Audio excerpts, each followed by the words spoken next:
This teenage boy spends his days after school in a metro station trying to make a little money.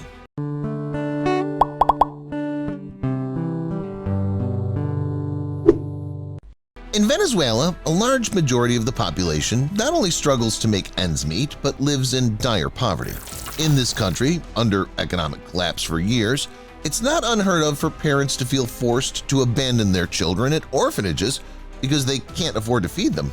But sometimes it's the child who can come to the aid of an adult. That was the case for 15-year-old Jeremy Perez. Why a 15-year-old boy was selling his art in a metro station.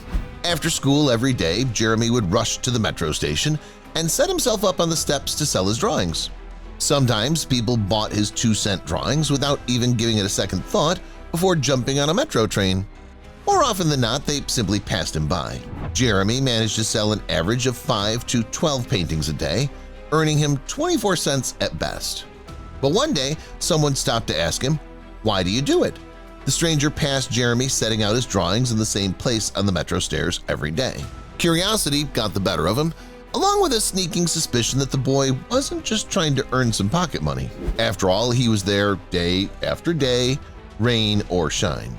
At a time when most kids were out with their friends blowing off steam after a long day at school, or even just home doing homework, Jeremy was working hard to make a very small amount of money.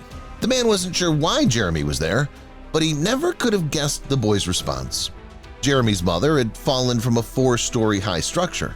The fall left her bedridden with nerve damage, and she needed expensive medications.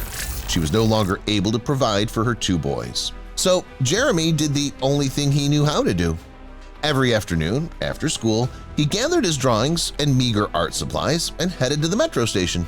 The change he could earn would keep his small family alive one more day. Little did the stranger know, but Jeremy sat there every day until he had enough money to take home to his mother. But it just wasn't enough. How one stranger changed a teen's life. And then, one day, that stranger stopped to ask him a seemingly innocent question. Why?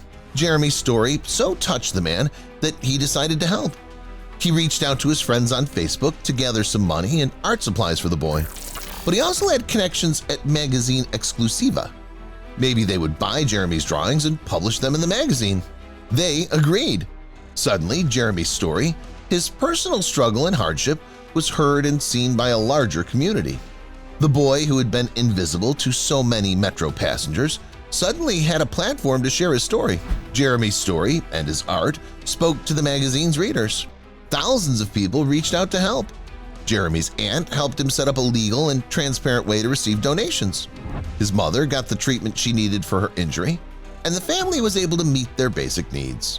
And all because a kind stranger stopped to ask a boy in need his story.